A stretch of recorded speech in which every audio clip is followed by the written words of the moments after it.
नमस्कार दोस्तों, स्वागत है आपका मेरे YouTube चैनल ब्रेनी में।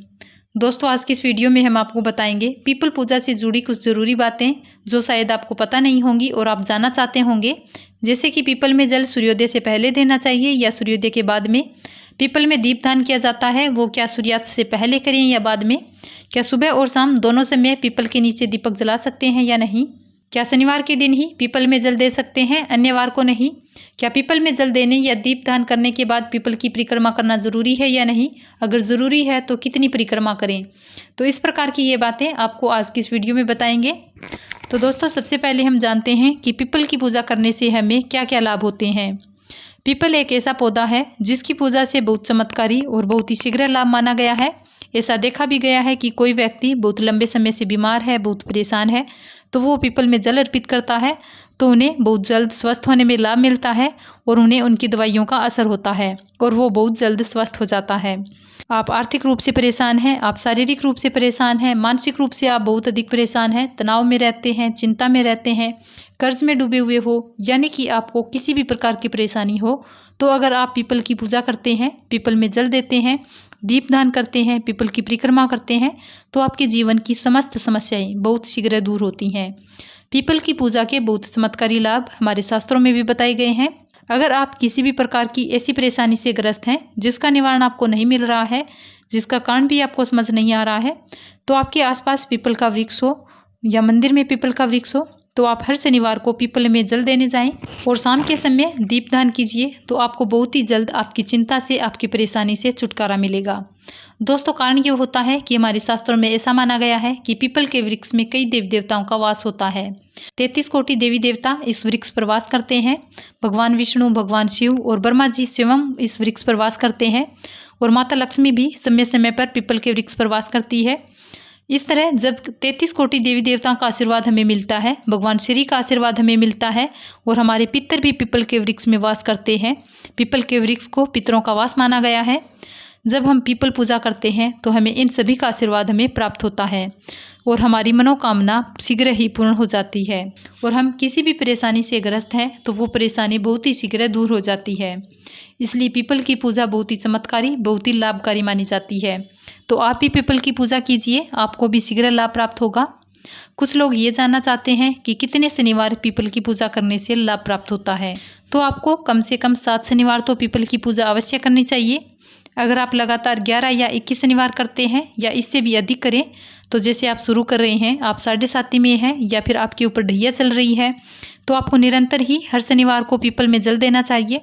जब तक आप पर ढैया है तब तक जल दीजिए, क्योंकि ढैया या 7.5 की जो परेशानी होती है ये बहुत ज़्यादा परेशान करने वाली होती है, मानसिक रूप से भी और आर्थिक रूप से भी। तो अगर आप पीपल में जल देते रहेंगे तो आप इन परेशानियों से, जैसे ढैया या 7.5 जैसी परेशानियां हैं, इनसे बहुत जल्द राहत पाएंगे। अब जानते हैं कि क्या पीपल में जल शनिवार को ही दिया जाता है, अन्य वार को नहीं।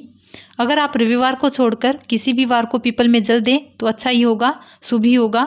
लेकिन सिर्फ अगर आप शनिवार को ही पीपल में जल देते हैं तो इससे भी आपकी समस्त प्रकार की परेशानियां दूर हो जाती है।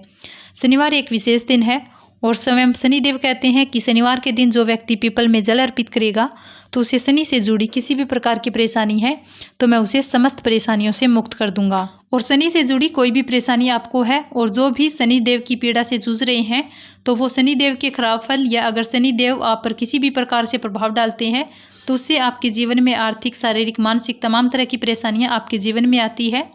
तो इसलिए शनिदेव के प्रकोप या खराब फल से बचने के लिए आपको शनिवार को पीपल में जल अर्पित करना चाहिए सुबह के समय, और शाम के समय में दीपदान करना चाहिए। और ऐसा करने से आपको पितरों से भी सहायता मिलेगी। और शनिवार के दिन पीपल के वृक्ष में माँ लक्ष्मी का भी वास माना गया है, तो इस प्रकार आपको माँ लक्ष्मी का भी आशीर्वाद प्राप्त हो जाता है शनिवार को पीपल में जल अर्पित करने से। रविवार को छोड़कर सोमवार, मंगलवार, बुधवार, अन्य वार को भी आप पीपल में जल अर्पित कर सकते हैं, लेकिन सबसे ज़्यादा शनिवार के दिन ही जल देना, पीपल पूजा करना शुभ माना गया है। इससे शनिदेव का आशीर्वाद प्राप्त होता है, पितरों का आशीर्वाद प्राप्त होता है, श्री हरि के साथ माँ लक्ष्मी का शीतलवास का आशीर्वाद भी आपको मिलता है। अब जानते हैं कि पीपल में जल सूर्योदय के बाद में दें या पहले दें।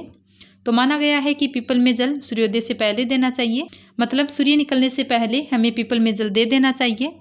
कुछ लोगों का कहना होता है कि प्रातःकाल में जल देना चाहिए। जी हाँ, प्रातःकाल मतलब होता है सूर्योदय से पहले, यानी कि बहुत ज़्यादा अंधेरा ना हो। जैसे 3:30 बजे ब्रह्म मुहूर्त में आपको जल नहीं देना है, बस कहने का मतलब ये है कि सूर्य निकलने से पहले आपको पीपल में जल देना है। इससे आपको बहुत ही शुभ फल की प्राप्ति होगी। शनिवार के दिन पीपल में जल देना ज़्यादा शुभ इसलिए भी माना जाता है क्योंकि शनिवार ऐसा दिन है, इस दिन पीपल में जल देने के बाद आप पीपल को स्पर्श करते हैं, उन्हें प्रणाम करते हैं तो बहुत अधिक पुण्य फल की प्राप्ति होती है और शनिदेव की कृपा भी मिलती है और माँ लक्ष्मी का भी आशीर्वाद आपको मिलता है। अब जानते हैं कि पीपल की कितनी परिक्रमा करें। आप पीपल की 4 परिक्रमा कर सकते हैं, आप 7 परिक्रमा कर सकते हैं, 11, 21 या 108 भी कर सकते हैं।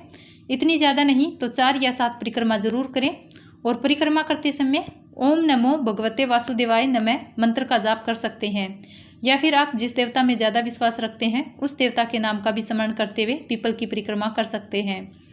पीपल में दीपक कब जलाएं, सूर्यास्त से पहले या सूर्यास्त के बाद? तो इसका एक विशेष समय होता है जो सूर्यास्त से पहले और बाद का समय होता है, उसे गोधूली वेला का समय कहते हैं और वो समय सूर्य के डूबने का समय होता है, कहीं सूर्य डूब रहा होता है। उस समय में आपको जाकर पीपल के नीचे दिया जलाना चाहिए। मतलब गोधूली वेला का समय ना तो रात्रि का समय होता है और ना ही दिन का समय होता है। उस विशेष समय में आप दीपदान करते हैं तो बहुत ही श्रेष्ठ होगा। और अगर आप रात्रि के 8 बजे से पहले पीपल के नीचे दीपदान करते हैं तो वो भी श्रेष्ठ होता है। पीपल के नीचे सुबह शाम दोनों समय में भी आप दीपक जला सकते हैं। सुबह जब आप परिक्रमा करते हैं तो सरसों का तेल का दीपक जला सकते हैं और शाम के समय में भी आप सरसों के तेल का दीपक जला सकते हैं। शनिवार के दिन सरसों के तेल का दीपक जलाने से आपको शनि जनी जो परेशानी होती है वो आपकी दूर होती है। अब जानते हैं कि पीपल की परिक्रमा करना क्या ज़रूरी है। अगर ज़रूरी है तो कितनी परिक्रमा करें। जी हाँ, परिक्रमा करना ज़रूरी होता है। परिक्रमा करने से दुख दर्द तकलीफ़ें दूर होती है। पीपल की परिक्रमा करने से आपकी सारी परेशानियां दूर हो जाती है। आप जिस परेशानी दुख दर्द तकलीफ से गुजर रहे हैं उसका स्मरण करते हुए पीपल की परिक्रमा करते हैं तो बहुत जल्द आपको आपकी परेशानी दुख दर्द तकलीफ से राहत मिलती है। और इस समय आप भगवान विष्णु का भी जाप करते हैं तो भी बहुत श्रेष्ठ होता है। और अगर आप शनि की ढैया 7.5 शनि गोचर से जूझ रहे हैं तो आप परिक्रमा करते समय शनि के मंत्र का जाप करें और आपके पास समय हो तो आप पीपल के वृक्ष के नीचे बैठकर भी साधना या मंत्रों का जाप करते हैं तो भी फल अवश्य प्राप्त होता है। साथ में मानसिक शांति भी मिलती है। और आप किसी ऐसे तनाव से परेशानी से जूझ रहे हैं, आप किसी को बता नहीं सकते हैं, आप उस परेशानी तकलीफ या तनाव से अंदर ही अंदर घुट रहे हैं तो पीपल के वृक्ष के नीचे बैठकर ओम नमः शिवाय मंत्र का जाप करें। जितना आपके पास समय हो उतनी देर करें, आपको शीघ्र ही फल अवश्य प्राप्त होगा। क्योंकि पीपल के वृक्ष के नीचे जप करने से हमें अपने पितरों की भी कृपा मिलती है और पीपल के नीचे साधना करने से सिद्धि की प्राप्ति होती है। अगर आप पीपल के वृक्ष के नीचे बैठकर हनुमान चालीसा का पाठ करते हैं तो कर्ज से मुक्ति मिलती है। भगवत गीता का पाठ किया जाए तो जन्मों जन्मों के पाप नष्ट होते हैं। सुंदरकांड का पाठ करते हैं तो आपके जीवन में और आपके आने वाले कार्यों में आने वाली बाधाएं दूर होती हैं। तो आपको किसी भी प्रकार की परेशानी है तो आप शनिवार के दिन पीपल के वृक्ष को जल दें, दीपदान करें, परिक्रमा करें, आपको आपका फल अवश्य प्राप्त होगा। तो उम्मीद करती हूँ आपको आज की इस वीडियो में दी गई जानकारी आपको अच्छी लगी होगी।